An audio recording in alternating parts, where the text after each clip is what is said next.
벨이 연거푸 울렸다. 호텔 특유의 미적지근한 예의가 담긴 소리였다. 지훈 오빠는 소파에서 벌떡 일어나 가벼운 몸짓으로 문을 향해 달려갔다. 아마 우리가 시킨 야식이 도착했나 봐. 나는 통일이 창 앞 등나무 의자에 기대어 손에 든 와인잔을 흔들며 창밖 제주도의 먹빛 밤하늘을 바라보고 있었다. 파도 소리가 끊임없이 밀려와 짭짤하면서도 따스한 기운을 실어 날랐다. 결혼 3년 만에 처음으로 이렇게 온전히 나 자신을 놓아버리는 순간이었다. 민준 씨에게는 회사 워크숍 때문에 일주일 출장을 간다고 둘러대고 내 가장 친한 친구이자 오랜 오빠인 지훈과 함께 제주도로 가는 비행기 표를 끊었다. 문이 열렸지만 들어선 것은 지훈 오빠가 아니었다.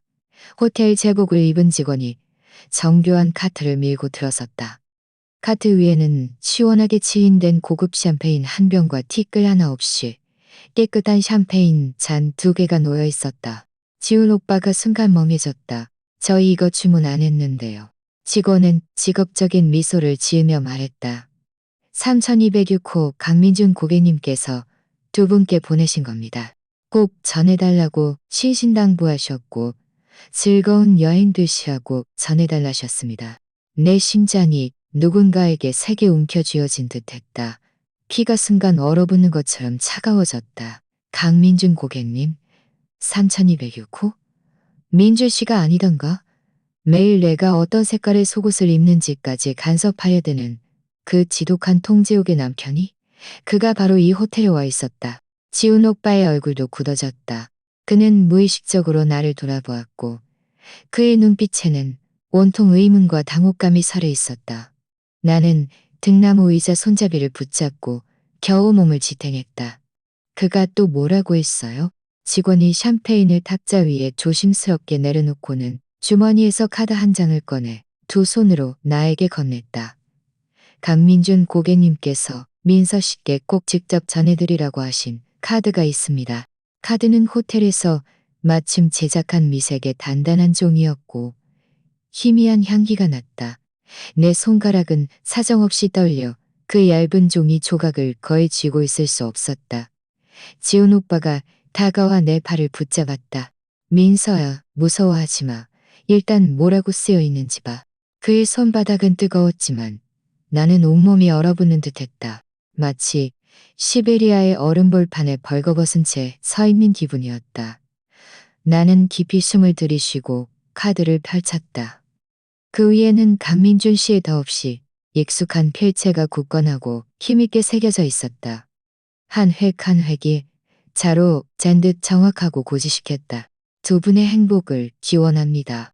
단순한 이 글자 아래에는 용이 날고 봉헌이 춤추는 듯한 서명 남편이 적혀 있었다. 내 눈앞이 캄캄해졌고 손에 들린 카드는 스르르 카펫 위로 떨어졌다. 행복? 그가 나와 대체 무슨 고양이와 쥐놀이를 하는 걸까? 지훈 오빠가 나를 와락 품에 안았다. 그의 목소리마저 떨렸다. 민서야, 진정해. 대체 이게 어떻게 된 일이야? 민준 씨가 우리가 여기 있는 걸 어떻게 한 거지? 나는 그의 품에 기대었지만 한 조각의 온기도 느낄 수 없었다. 내 머릿속은 온통 백지 상태였고 오직 한 생각만이 미친 듯이 소리쳤다. 끝났어. 모든 게 끝났어. 민준 씨는 마치 보이지 않는 그물 같았다. 나는 마침내 벗어났다고 자유로운 하늘로 날아올랐다고 믿었지만 결국 나는 그가 이미 오래전부터 준비해둔 또 다른 함정 속으로 떨어진 것뿐이었다. 직원은 이미 소리 없이 조용히 물러난 뒤였다. 방에는 나와 지훈 오빠 그리고 차가운 기운을 내뿜는 샴페인 한 병만 남아 있었다. 그것은 마치 비웃음의 상징처럼 그곳에 조용히 서서 나의 배신과 어리석음을 심판하는 듯했다. 그는 혹시 옆방에 있는 걸까? 아니면 맞은편에? 나는 지훈 오빠의 품에서 벗어나 비틀거리며 현관문 렌즈로 달려가 밖을 내다보았다. 복도에는 아무도 없었고 따스한 노란색 불빛은 그렇게나 조용하고 평화로워 보였다. 하지만 나는 알고 있었다. 어둠 속에 분명 나를 죽을 힘을 다해 노려보고 있는 한 쌍의 눈이 있을 것이라고. 지훈 오빠는 커튼을 닫고 방 안의 모든 불을 켰다. 이 기괴한 한기를 쫓아내려는 시도였다. 민서야, 일단 당황하지 말고 그에게 전화해서 확실히 물어봐. 전화? 나는 비참하게 웃었다. 뭘 물어봐? 그가 침대 밑에 숨어 있는지 물어봐. 나에게 어떤 종류의 죽음을 준비했는지 물어봐. 나는 강민준 씨에 대해 그 누구보다 잘 알고 있었다. 그는 편집증 환자였다. 그의 세상에서는 모든 것이 그가 지정한 자리에 완벽하게 놓여 있어야 했다. 나도 마찬가지였다. 나는 그의 진열장 속 가장 예쁜 인형이었고 머리카락 한 올이라도 흐트러져서는 안 되었다. 그런데 지금 이 인형은 스스로 진열장을 뛰쳐나왔을 뿐만 아니라 수천 킬로미터 떨어진 섬으로 다른 남자와 도망쳐 온 것이다. 나는 그가 무슨 짓을 할지 감히 상상조차 할 수 없었다. 지은 오빠가 뒤에서 나를 안고 턱을 내 어깨에 기댔다. 목소리는 아주 작았다. 무서워하지 마. 내가 있잖아. 그를 아래로 불러내. 내가 다 감당할게. 나는 눈을 감았지만 눈물은 주체할 수 없이 흘러내렸다. 지훈 오빠, 우리가 잘못했어. 처음부터 여기 오지 말았어야 했어. 이제 와서 그런 말은 소용없어. 지훈 오빠의 목소리에는 평소의 경박함과는 전혀 다른 침착함이 배어 있었다. 지금 당장 중요한 건 그가 뭘 하려는 건지 파악하는 거야. 그는 휴대폰을 꺼내 손가락으로 화면을 빠르게 넘겼다. 이 호텔에 빈 방이 있는지 알아볼게. 당장 방을 바꿔야 해. 아니, 호텔을 바꿔야 해. 소용없어. 나는 고개를 저었다. 목소리에는 절망적인 떨림이 섞여 있었다. 그가 여기를 찾아냈다면 제주도의 어떤 구석이든 찾아낼 수 있을 거야. 우리는 도망칠 수 없어. 민준 씨의 인맥과 수단은 지훈 오빠가 상상할 수 있는 범위를 훨씬 넘어선다고. 바로 그때 내 휴대폰이 울렸다. 화면에는 남편이라는 두 글자가 깜빡였다. 나는 온몸이 굳어버렸다. 휴대폰은 마치 뜨거운 감자처럼 느껴져 당장이라도 던져버릴 것 같았다. 지훈 오빠가 내 손을 붙잡았다. 받아. 꼭 받아야 해. 피한다고 해결될 일이 아니야. 나는 떨리는 손으로 통화 버튼을 미루기에 됐지만 한마디도 할 수 없었다. 전화 저편은 아주 조용했다. 오직 안정적인 숨소리만이 들려왔다. 그였다. 나는 그 힘을 알았다. 우리는 그렇게 침묵했다. 1초 2초. 매 순간이 한 세기처럼 길게 느껴졌다. 마침내 그가 입을 열었다. 목소리는 언제나처럼 온화했고 심지어 약간의 웃음기마저 띄고 있었다. 샴페인 받았어? 마음에 들어? 강민준 씨의 목소리는 마치 지옥에서 들려오는 마성의 음률 같았다. 한 글자 한 글자가 차가운 갈고리를 달고 내 영혼을 심연으로 끌어내리려는 듯했다. 나는 휴대폰을 쥔 순간 머리가 하얗게 질렸고 입술은 떨려 아무 소리도 낼 수 없었다. 왜 말이 없어? 마음에 안 들어? 그의 목소리에는 순진한 서운함이 묻어 있었다. 마치 그가 정말로 아내를 위해 깜짝 선물을 준비한 다정한 남편이라도 되는 것처럼. 아니면 네 그 좋은 친구와 함께 있어서 내 전화 받기가 불편한가? 마지막 말은 그가 아주 느리고 나지막하게 읊조렸지만 낯이 독이 묻은 비수처럼 정확히 내 심장을 꿰뚫었다. 나는 전화 저편에서 그의 얼굴이 어떤 표정을 짓고 있을지 상상할 수 있었다. 분명 그 온화하면서도 잔인한 미소일 것이다. 민준 씨, 대체 뭘 원하는 거예요? 내 목소리는 모래에 갈린 듯 거칠고 메말랐다. 내가 뭘 원하냐고? 그가 얕게 웃었다. 나는 아무것도 원하지 않아, 미서야. 그저 네가 걱정돼서 혼자 밖에 있으면 불편할까봐. 그래서 같이 있어주러 온 거야. 당신은 내가 혼자가 아니라는 걸 분명히 알잖아요. 나는 결국 참지 못하고 낮게 으르렁거렸다. 오? 그가 목소리를 길게 느리며 일부러 놀란 척했다. 네가 혼자가 아니라고? 그럼 누가 또 있는데? 네 회사 동료라도 돼? 나에게 좀 소개해줘. 그는 나를 모욕하고 있었다. 가장 부드러운 말투로 가장 잔인한 말을 내뱉으며 지훈 오빠는 옆에서 나를 바라보았고 그의 눈빛에는 온통 걱정이 가득했다. 그는 입 모양으로 나에게 물었다.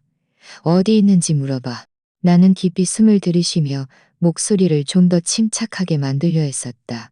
어디 있어요? 네가 보이는 곳에 있어. 그의 목소리는 평온했다. 발코니 경치 좋지? 특별히 너와 함께 선택한 오션뷰 객실이야.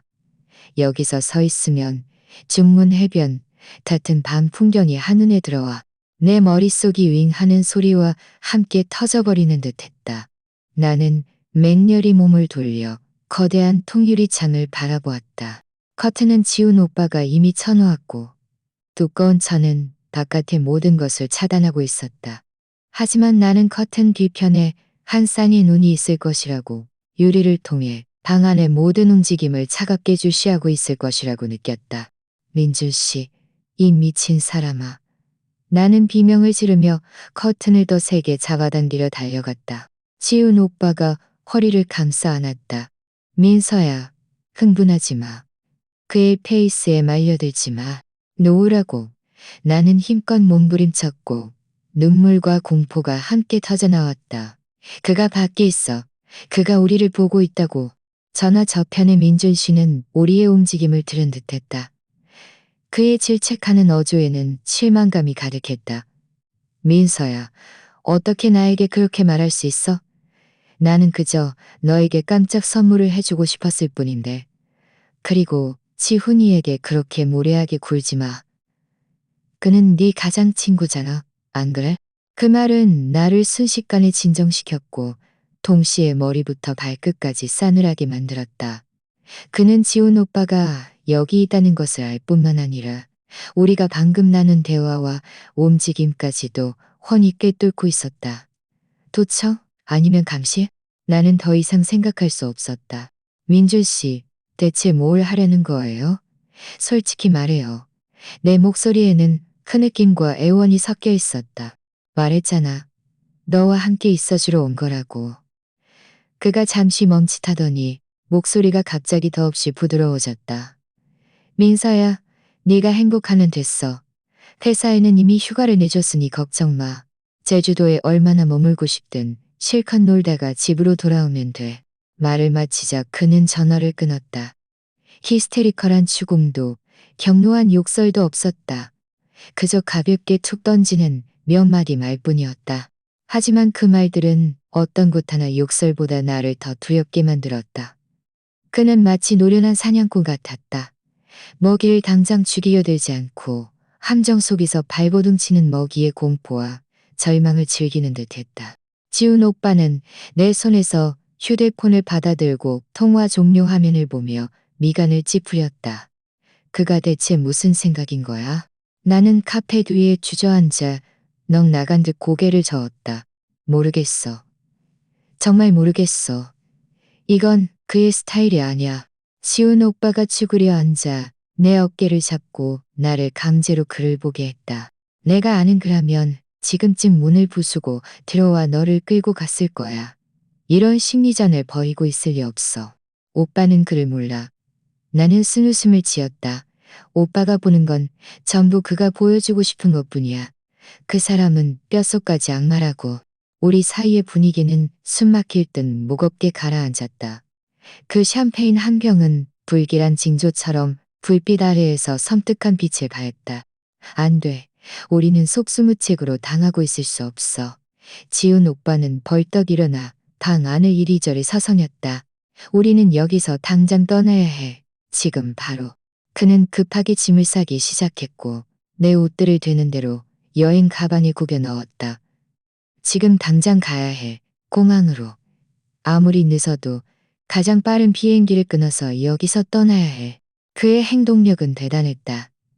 순식간에 우리 두 사람의 짐을 모두 쌌다. 나는 그에게 바닥에서 끌려 일어나 반쯤 떠밀리듯 문 앞으로 이끌려갔다. 하지만 그의 손이 문고리를 잡는 바로 그 순간 내 휴대폰이 다시 울렸다. 이번에는 문자 메시지였고 여전히 강민주 씨가 보낸 것이었다. 밖에 바람 많이 부니 감기 조심해. 호텔 온천 좋더라. 너희들을 위해 쉼의 시간을 예약해뒀으니 가서 푹 쉬도록 해. 지은 오빠도 문자 내용을 보았다. 그의 손은 문고리 위에서 굳어버렸다. 우리는 서로의 눈을 마주 보았고 각자의 눈에서 깊은 공포를 보았다. 그가 알고 있었다. 그가 알고 있었다. 우리의 일거수일투족이 그의 감시 아래에 있었다. 이 호텔은 그가 우리를 위해 만들어 놓은 화려한 감옥이었다. 지훈 오빠는 맹렬히 문을 열고 뛰쳐나갔다. 그는 복도를 사방으로 둘러보았지만 복도 끝끝 비상구 안내 등 외에는 아무것도 없었다. 그는 얼굴이 극도로 굳어진 채 돌아왔다. 이 빌어먹을 자식.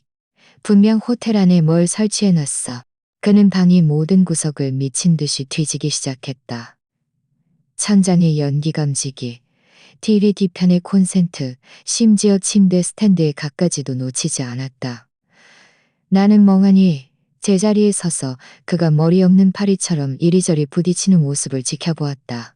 나는 이것이 헛수고임을 알았다. 민준 씨는 일을 처리할 때 언제나 빈틈이 없었다. 그가 우리를 감시하려 했다면 우리는 절대로 어떤 단서도 찾아낼 수 없을 것이다. 그만 찾아, 지훈 오빠.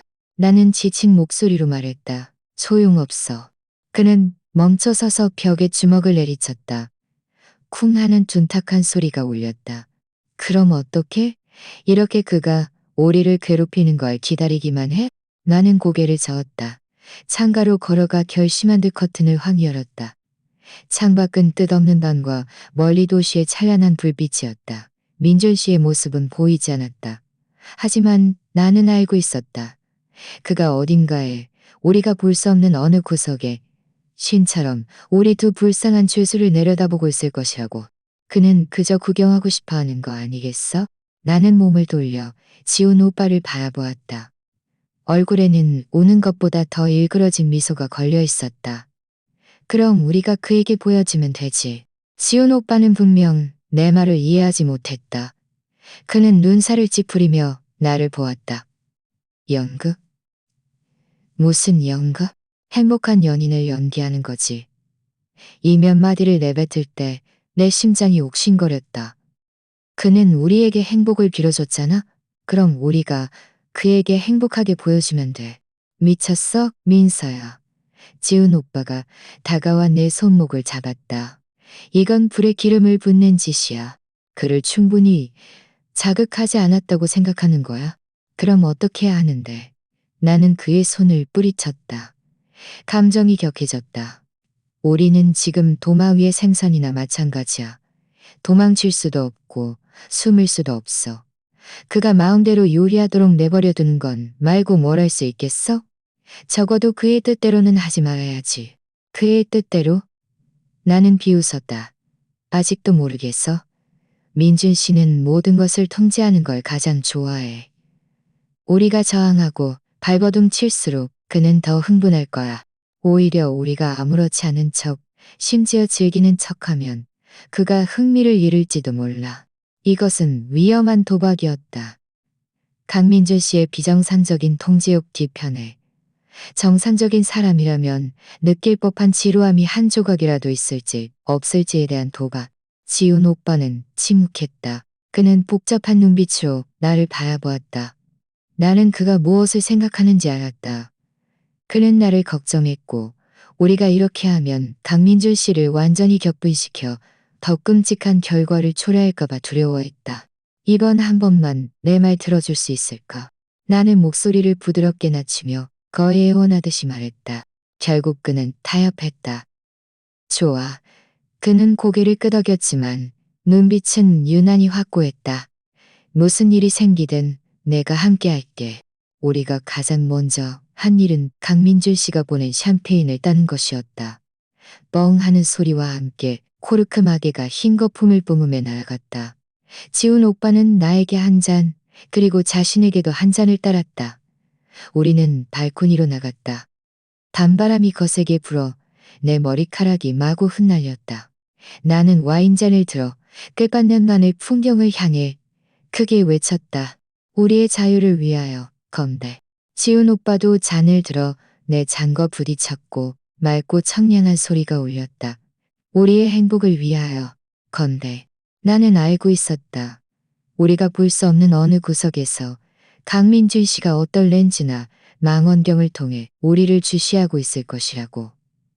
나는 그의 차가운 시선이 독사처럼 내 몸을 휘감는 것을 느낄 수 있었다.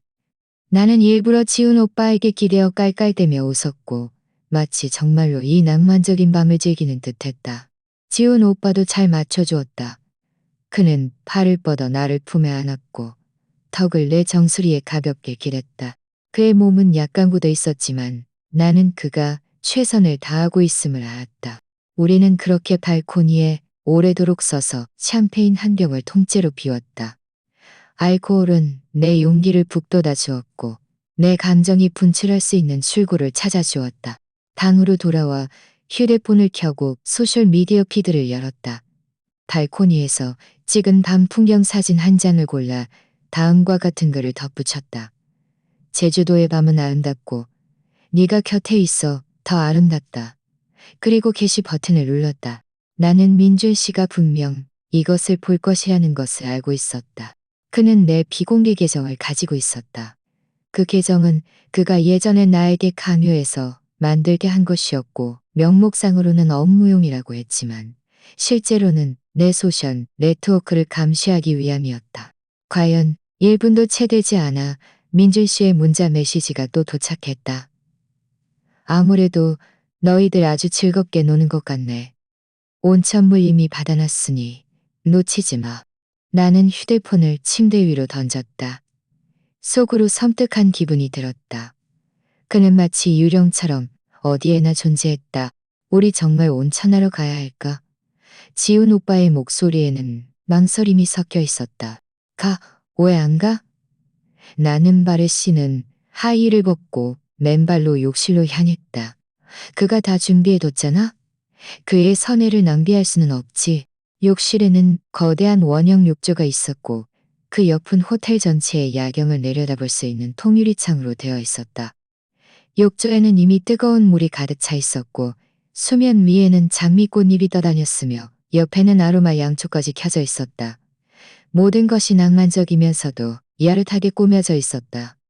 이것은 민준 씨의 솜씨였고 나는 너무나 익숙했다. 그는 언제나 이런 기분 전환을 좋아했다. 예전에는 그것이 애정 표현이라고 생각했지만 지금은 그저 역겹게 느껴질 뿐이었다. 나는 심지어 이 욕실에도 그가 카메라를 설치했을까 의심했다. 이 생각은 내 온몸에 소름이 돋게 했다. 나는 몸을 돌려따라 들어온 지훈 오빠에게 말했다. 오빠는 밖에서 기다려줘. 지훈 오빠는 나를 바라보았고 그의 눈빛에 무언가가 스쳐 지나갔지만 이내 평온을 되찾았다. 알았어. 문 밖에서 기다릴게.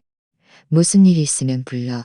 나는 욕실 문을 닫고 옷을 벗은 뒤 온기 가득한 물속으로 몸을 담갔다. 따뜻한 물이 내 몸을 감쌌지만 내 마음속의 한기는 쫓아낼 수 없었다. 나는 눈을 감았다. 머릿속이 온통 뒤죽박죽이었다. 나와 민준 씨는 어떻게 여기까지 오게 된 걸까?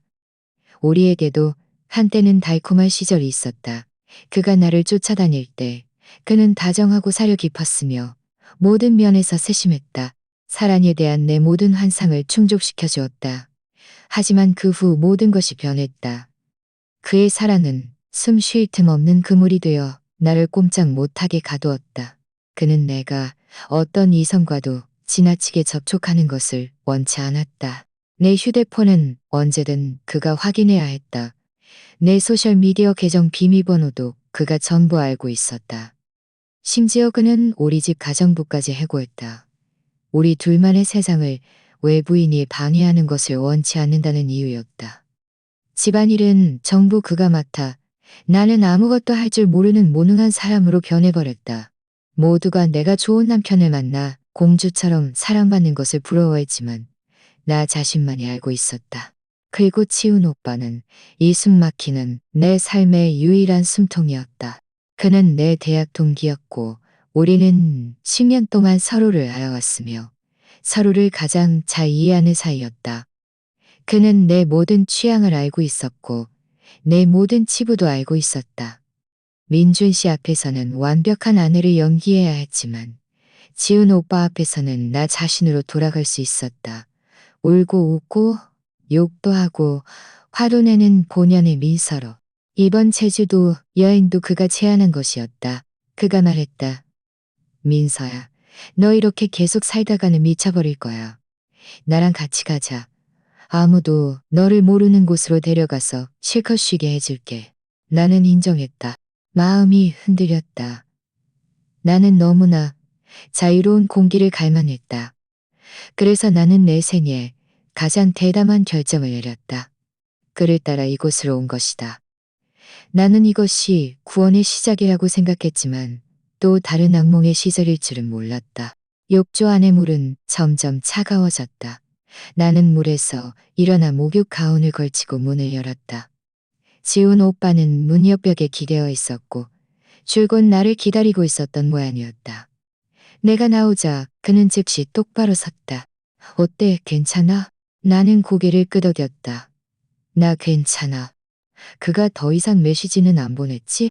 나는 고개를 저었다. 방은 아주 조용했고 우리 두 사람의 숨소리만이 들렸다. 이런 고요함은 오히려 사람을 더 불안하게 만들었다. 나와 지훈 오빠는 소파에 앉았다. 침묵은 무거운 안개처럼 우리를 짓눌러 숨쉬기조차 힘들게 했다. 방 안의 모든 물건들이 민준 씨의 눈이 된 것 같았다. 벽에 걸린 그림, 탁자 위의 스탠드, 심지어 구석의 화초까지도 등 뒤에서 시선이 타오르는 듯한 느낌을 주었다. 지훈 오빠가 갑자기 일어나 TV잔 옆으로 걸어가 리모컨을 들어 TV를 켰다. 화면이 켜지는 순간 그는 일부러 음량을 높이며 입 모양으로 나에게 말했다. 그가 듣고 있을지도 몰라. 나는 그 뜻을 알아차리고 마음속 깊은 공포를 억누른 채 탁자 위에 물컵을 들어 한 모금 마셨다. 일부러 여유로운 어조로 말했다. 호텔 온천이 이렇게 편안할 줄 알았으면 좀 더 오래 있을 걸 그랬어. 지훈 오빠는 맞춰주듯이 웃으며 탁자 위 과일 하나를 집어들었다. 그러게, 다음에는 루프탑 인피니티 풀도 한번 가봐야겠네. 낮에는 바다 경치가 더 좋다던데. 나는 그의 말에 맞춰 계속 이야기를 이어갔다. 하지만 내 시선은 은밀히 방 안을 훑고 있었다. 그나저나 내일은 해변 좀 걷고 기념품도 좀 사갈까 해. 바로 그때 내 휴대폰이 다시 한번 진동했다. 여전히 민준 씨의 문자 메시지였다. 루프탑 풀은 바람 많이 부니 외투 챙겨 입어. 기념품은 살 필요 없어. 내가 이미 사람 시켜서 준비해뒀으니 너희들 돌아올 때 바로 가져가면 돼. 나는 휴대폰을 쥔 손가락에 힘을 주어 꽉 쥐었다. 손톱이 거의 손바닥을 파고들 지경이었다. 그는 보고 듣는 것뿐만 아니라 우리의 일정을 계속해서 통제하고 있었다. 이런 전방위적인 감시는 나를 마치 꼭두각시 인형처럼 느끼게 했다. 일거수일투족이 그의 조종 아래에 있는 듯했다. 지훈 오빠는 문자 내용을 보자마자 얼굴이 순식간에 굳어졌다. 그는 내 귀에 바싹 다가와 우리 둘만이 들을 수 있는 목소리로 말했다. 그가 분명 방 안에 몰래 카메라랑 도청기를 설치했을 거야. 우리가 찾아내야 해. 나는 고개를 끄덕였다. 심장이 미친 듯이 뛰었다. 민준 씨가 구경하고 싶어 한다면 우리는 그에게 더 스릴 넘치는 연극을 보여줄 것이다. 감시 장치를 찾는 연극을. 단지 우리는 진짜로 찾아낼 것이다. 지훈 오빠는 스트레칭하는 척몸을 일으키더니 창가로 걸어가다가 일부러 커튼을 건드렸다. 둔탁한 금속 충돌 소리가 난 후 그는 자연스럽게 허리를 굽혀 커튼을 정리했고 손가락은 커튼 레일 안을 더듬었다. 나는 소파 위에 쿠션을 집어들고 위치를 조정하는 척하며 천장의 연기 감지기를 뚫어지게 노려보았다. 그곳은 카메라를 숨기기 가장 쉬운 장소였다. 민서야, 저 그림 좀 봐. 약간 비뚤어진 것 같은데 내가 좀 맞춰줄게. 지훈 오빠의 목소리는 일부러 아무렇지 않은 듯 했지만 그의 발걸음은 거실 벽에 걸린 바다 풍경화로 곧장 향했다. 그는 손을 뻗어 그림을 잡고 살짝 흔들었다. 갑자기 그는 눈살을 찌푸리며 입 모양으로 나에게 말했다. 뭔가 있어. 나는 즉시 일어나 그림을 감상하는 척 다가갔다. 정말? 어디 보자. 좀 비뚤어진 것 같기도 하네. 지훈 오빠의 손가락은 그림 뒷면을 잠시 더듬더니 갑자기 액자 테두리 틈새에서 쌀알 크기의 검은 물체를 끄집어냈다. 그것은 초소형 카메라였다. 렌즈는 아직 희미하게 붉은 빛을 깜빡이고 있었다. 첫 번째 장치를 찾아낸 순간 내 온몸에 털이 곤두섰다. 민준 씨가 정말로 방 안에 이렇게 많은 감시 장비를 설치해 두다니. 대체 언제부터 이런 것을 설치하기 시작한 걸까? 설마 내가 호텔을 예약하는 순간부터 그가 이미 알고 있었던 걸까? 계속 찾아. 지훈 오빠는 카메라를 손바닥에 꽉 쥐고 목소리를 낮춰 말했다. 이어진 3여여 분 동안 우리는 탐정처럼 방을 샅샅이 뒤졌다. TV장 틈새, 스탠드 받침대, 심지어 욕실의 아로마 양초 속에서도 숨겨진 감시장치나 도청기가 발견되었다. 하나를 찾을 때마다 내 마음은 한 뼘씩 더 가라앉았다. 마지막으로 우리는 침대 옆 알람 시계 속에서 가장 은밀한 장치를 찾아냈다.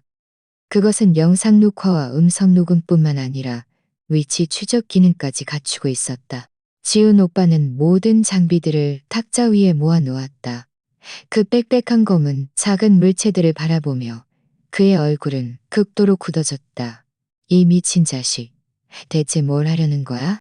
나는 위치 추적 기능이 있는 알람 시계를 들었다. 손끝이 차가웠다. 그는 내가 영원히 그의 통제 아래 살기를 원하는 거야. 내가 세상 끝까지 도망쳐도 그는 나를 다시 잡으러 올 거라고. 바로 그때 내 휴대폰이 다시 울렸다. 이번에는 문자 메시지가 아니라 민준 씨가 직접 걸어온 전화였다. 나와 지훈 오빠는 서로 눈을 마주 보았고 그는 나에게 받아라는 손짓을 한 다음 휴대폰의 스피커폰 기능을 켰다. 내 작은 선물들을 찾아냈어.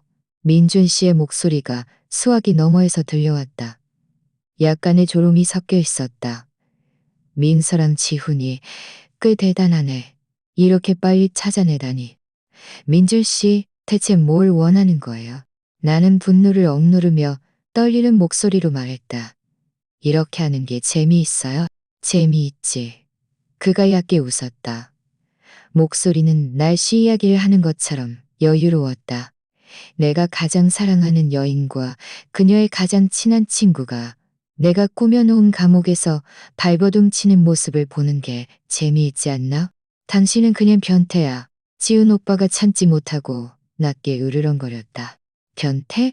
민줄 씨의 목소리가 싸늘해졌다. 지훈이가 아니었다면 민서가 왜 겁에 질려 도망쳤겠어? 그가 아니었다면 우리는 지금도 금슬 좋은 부부였을 텐데. 지훈 씨, 내가 어떻게 고마움을 표해야 할까? 그의 말은 마치 날카로운 칼날처럼 지훈 오빠의 약점을 정확히 찔렀다. 지훈 오빠의 얼굴은 순식간에 새하얗게 질렸다. 그는 주먹을 꽉 쥐었다. 무슨 일 있으면 나한테 해. 민서 괴롭히지 마. 너한테 하라고? 민준 씨가 비웃었다. 내가 어떻게 내 민서를 괴롭힐 수 있겠어? 나는 그저 그녀가 누가 정말 자신에게 잘해주는 사람인지, 누가 그녀의 유일한 안식처인지 깨닫게 해주고 싶었을 뿐이야. 당신의 잘해줌이라는 게 나를 가두고 반려동물처럼 감시하는 거였어. 나는 결국 폭발했다. 민준 씨, 당신은 나를 사랑한 적이 없어. 당신이 사랑한 건 그저 말 잘 듣고 순종하며 온전히 당신에게 속한 꼭두각시일 뿐이야. 전화 저편은 몇 초간 침묵했다. 그리고 강민준 씨의 차가운 목소리가 들려왔다. 네가 어떻게 생각하든 너는 내 아내야. 평생 나에게서 벗어날 생각은 꿈도 꾸지 마. 실컷 놀았으면 순순히 돌아와. 그렇지 않으면 그 결과를 알게 될 거야. 말을 마친 그는 다시 전화를 끊었다. 결과? 그가 무슨 결과를 가져올 수 있다는 거야? 지훈 오빠의 온몸이 떨렸다. 기껏해야 경찰에 신고하면 돼. 신고해도 소용없어. 나는 고개를 저었다. 목소리에는 절망감이 가득했다. 그는 이 도시에서 인맥이 아주 넓어. 게다가 우리는 그가 우리를 해쳤다는 실질적인 증거가 없어. 그는 기껏해야 고중 좀 듣고 교육받는 정도일 거고 나는 그에게 더 미친 듯한 복수를 당할 뿐일 거야. 민준 씨의 수법은 내가 누구보다 잘 알고 있었다. 그는 나를 때리거나 욕하지 않지만 나를 죽는 이만 못하게 만들 수 있었다. 그는 내 모든 사회생활 관계를 끊어버리고 내가 일자리를 찾지 못하게 할 것이며 심지어 내 가족까지도 연루시킬 것이다. 지훈 오빠는 나를 바라보았다. 그의 눈빛에는 안타까움과 무력감이 가득했다. 그럼 우리는 이렇게 계속 그에게 갇혀 지내야 한다는 거야? 나는 침묵했다. 바로 그때 내 시선이 탁자 위의 감시장치 더미에 닿았다. 문득 한 생각이 머릿속을 스쳐 지나갔다. 아니, 나는 고개를 들었다. 눈빛에는 단호함이 스쳐 지나갔다. 우리가 오히려 이 장치들을 이용할 수 있어. 지훈 오빠가 의아한 눈빛으로 나를 보았다. 이용한다고? 어떻게? 민준 씨는 구경하는 걸 좋아하잖아. 나는 위치에 추적 기능이 있는 알람 시계를 들었다. 손가락이 차가운 외피 위를 스쳤다. 그럼 우리가 그에게 한바탕 큰 연극을 보여주는 거야. 그가 정말 싫어할 만한 연극을. 나는 지훈 오빠에게 바싹 다가가 목소리를 낮춰 내 기획을 속삭였다. 지훈 오빠는 듣고 나서 눈이 순간 밝아졌다. 하지만 이내 다시 눈살을 찌푸렸다. 이건 너무 위험해. 만약 그가 알아채면 우리는 완전히 끝장이야. 지금 우리에게 다른 선택지가 있어? 나는 그를 바라보며 단호한 어조로 말했다. 평생 그의 감옥에 갇혀 살거나 아니면 한번 싸워보는 거야. 어쩌면 한 가닥 희망이라도 있을지 몰라. 지훈 오빠는 잠시 침묵하더니 마침내 진지하게 고개를 끄덕였다. 좋아. 내가 함께 싸울게. 우리는 즉시 행동에 돌입했다. 먼저 나는 지훈 오빠의 휴대폰으로 몰래 언론계에 종사하는 친구 한 명에게 연락했다. 이 친구는 예전에 지훈 오빠에게 도움을 받은 적이 있어 의리 있고 특히 사회 문제를 파헤치는 데 능했다. 나는 강민준 씨가 감시장치를 설치해 우리를 불법적으로 감시한 사건을 그에게 간략하게 설명했고 이 일을 폭로할 수 있도록 충분한 증거를 제공하겠다고 약속했다. 친구는 이야기를 듣자마자 즉시 돕겠다고 말했다. 그런 통제권은 폭로되어야 마땅해. 그에게 명예실추의 맛을 보여줘야지. 이어서 우리는 연극을 시작했다. 나는 일부러 아직 철거하지 않은 방아라 우리가 일부러 남겨둔 것들 향해 지훈 오빠와 함께 절절한 사랑 고백 연기를 펼쳤다. 나는 지훈 오빠의 어깨에 기대어 눈가가 붉어진 채 말했다. 지훈 오빠, 나 정말 오빠를 너무 사랑해. 그런데 민준 씨가 너무 무서워. 그는 우리를 그냥 두지 않을 거야. 지훈 오빠는 내 허리를 감싸 안고 단호한 어조로 말했다. 민서야, 무서워하지 마. 내가 있잖아. 내가 이미 변호사와 연락해뒀어. 우리가 돌아가면 그와 이혼할 거야. 내가 널 지켜줄게. 평생 지켜줄 거야. 나는 울면서 고개를 끄덕였고 눈가의 시선으로 은밀히 숨겨진 카메라를 살피며 우리의 모든 표정과 모든 말이 기록되는지 확인했다. 민준 씨의 문자 메시지는 곧바로 도착했다. 그의 어조에는 질투와 분노가 가득했다. 민서야, 네가 지금 뭘 하고 있는지 잘 생각하는 게 좋을 거야. 나는 답장하지 않고 계획대로 계속 행동했다. 지훈 오빠는 아래층 편의점에 물건을 사러 가는 척했지만 실제로는 그 언론계 친구를 만나 우리가 찾아낸 감시 장비들과 방금 녹화한 고백 영상을 건네주러 간 것이었다. 그리고 나는 방에 남아 민준 씨에게 문자 메시지를 보냈다. 민준 씨, 더 이상 당신을 사랑하지 않아요. 당신과 이혼할 거예요. 당신이 내 몸을 가둘 수 있다고 해서 내 마음까지 가둘 수 있다고 생각해요? 당신은 영원히 내 사랑을 얻지 못할 거예요. 이 문자 메시지는 의심할 여지 없이 불에 기름을 붓는 격이었다. 과연 10분도 채 되지 않아 민준 씨에게서 전화가 걸려왔다. 목소리에는 억눌린 분노가 가득했다. 민서야, 다시 한번 말해봐. 말했잖아요. 당신과 이혼할 거라고. 나는 일부러 말을 느리게 한마디씩 끊어서 말했다. 나와 지훈 오빠는 진심으로 서로를 사랑해요. 우리는 함께 할 거예요. 영원히 함께 할 거예요. 감히. 민준 씨의 목소리는 거의 포효하는 수준이었다. 민서야, 네가 감히 이혼한다면 나는 지훈이를 명예실추시키고 이 도시에서 발붙이지 못하게 할 거야. 그리고 너에게는 내 가족을 건드려봐. 나는 즉시 그의 말을 끊었다. 목소리에는 전례 없는 강경함이 서려 있었다. 강민준 씨, 당신이 저지른 일들을 아무도 모를 거라고 생각해요. 당신은 나를 불법적으로 감시하고 내 사생활을 침해했어요. 이 모든 것은 위법이에요. 나는 이미 증거들을 언론에 넘겼어요. 내일 아침이면 당신은 사람들이 손가락질하는 변태가 될 거예요. 전화 저편은 침묵했다. 몇 초가 흐른 뒤 민준 씨의 목소리가 음산하고 기이하게 변했다. 증거? 네가 찾아낸 그런 것들로 나를 무너뜨릴 수 있다고 생각해? 민서야, 너무 순진하구나. 그래요? 나는 비웃었다. 그럼 당신 회사 탈세 증거를 더하면 어떨까요? 당신이 공금을 횡령해서 나에게 명품을 사준 증거도요?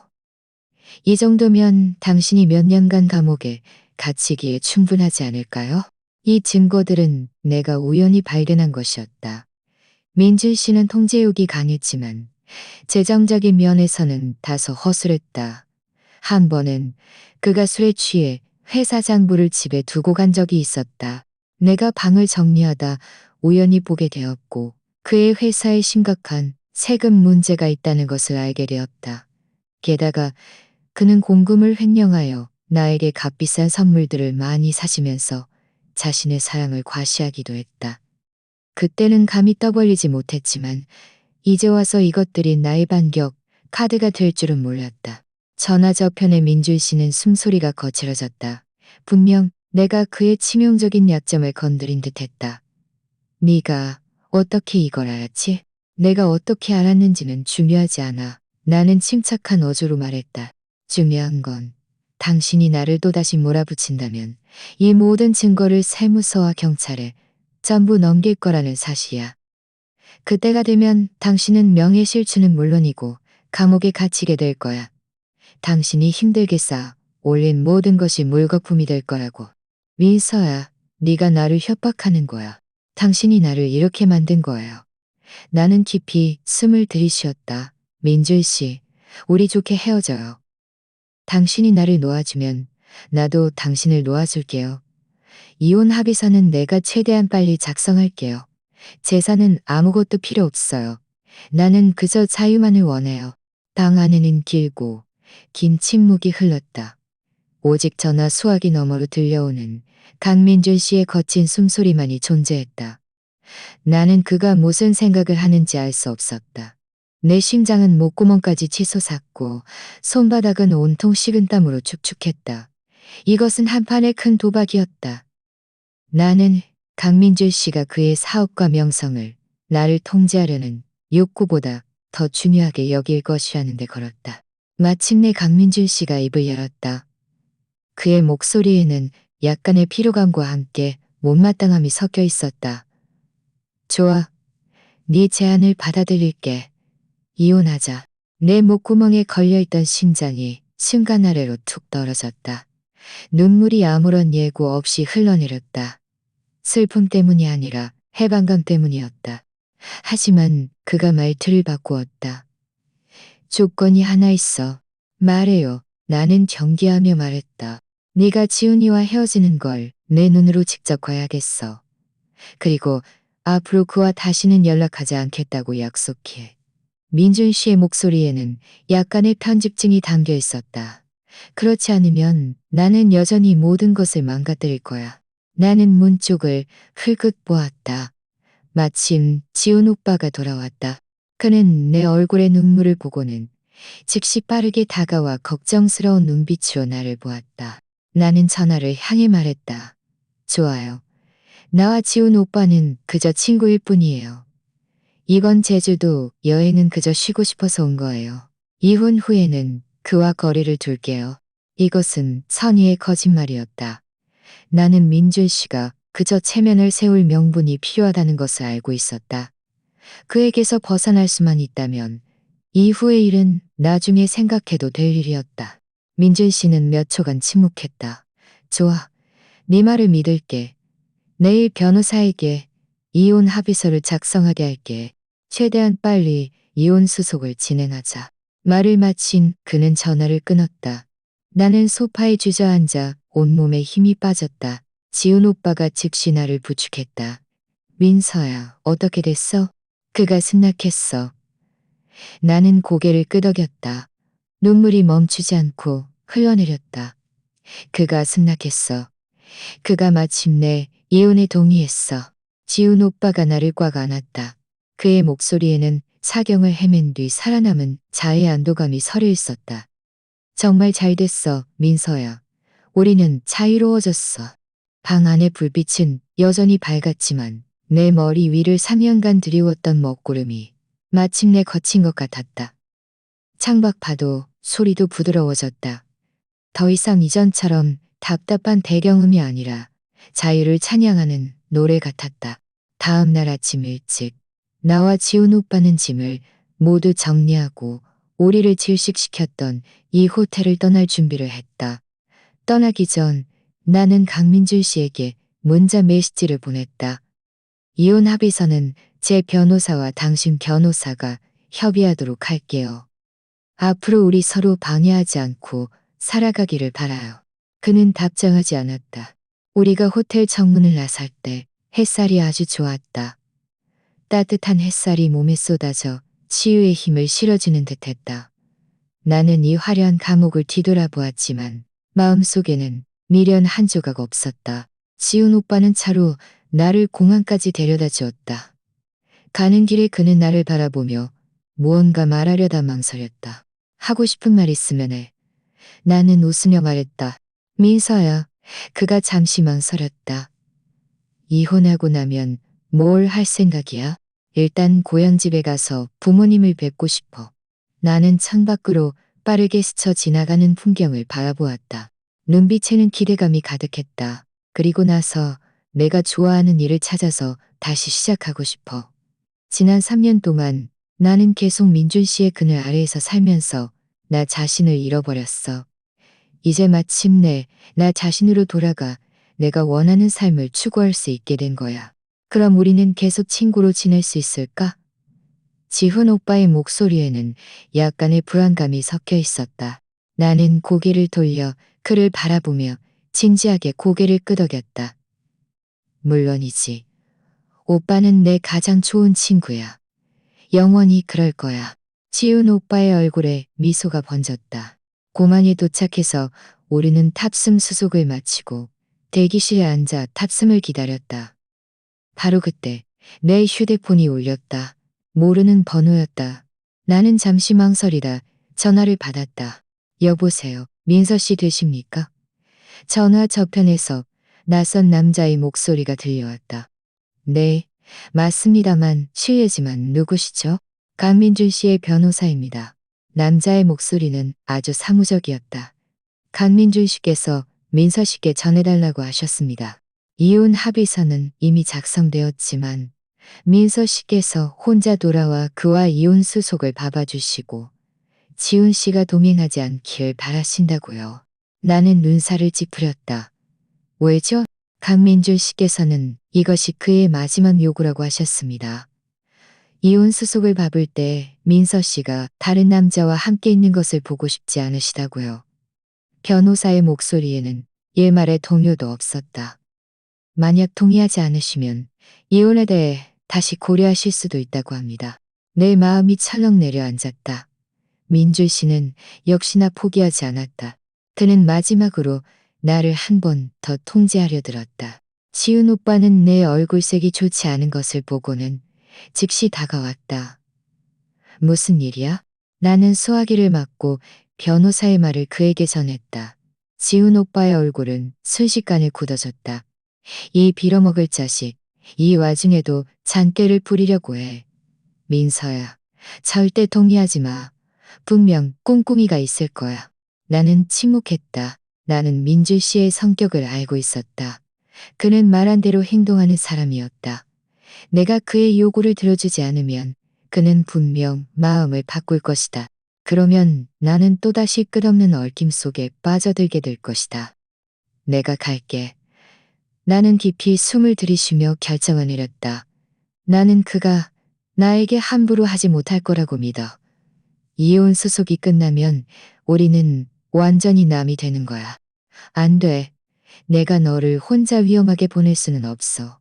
지훈 오빠가 즉시 반대했다. 그가 너에게 무슨 짓을 할지 누가 알아. 걱정 마. 나는 그의 어깨를 두드리며 안심시켰다. 그는 지금 자신의 명성과 사업을 가장 중요하게 생각하니 나에게 함부로 하지 못할 거야. 게다가 내 변호사를 동행시켜서 그에게 어떤 기회도 주지 않을 거야. 지훈 오빠는 여전히 불안해했지만 나의 고집에 결국 타협했다. 그럼 꼭 나에게 수시로 연락해야 해. 무슨 일 생기면 바로 전화해. 그는 내 손을 꽉 잡았고 눈빛에는 걱정이 가득했다. 알았어. 나는 고개를 끄덕였다. 탑승 시간이 되었습니다. 나와 지훈 오빠는 서로를 껴안았다. 나 갈게. 좋은 소식 기다려줘. 조심하고. 나는 몸을 돌려 탑승구로 향했다. 비행기가 이륙하는 순간 나는 창밖으로 점점 작아지는 제주도를 바라보았다. 마음속으로는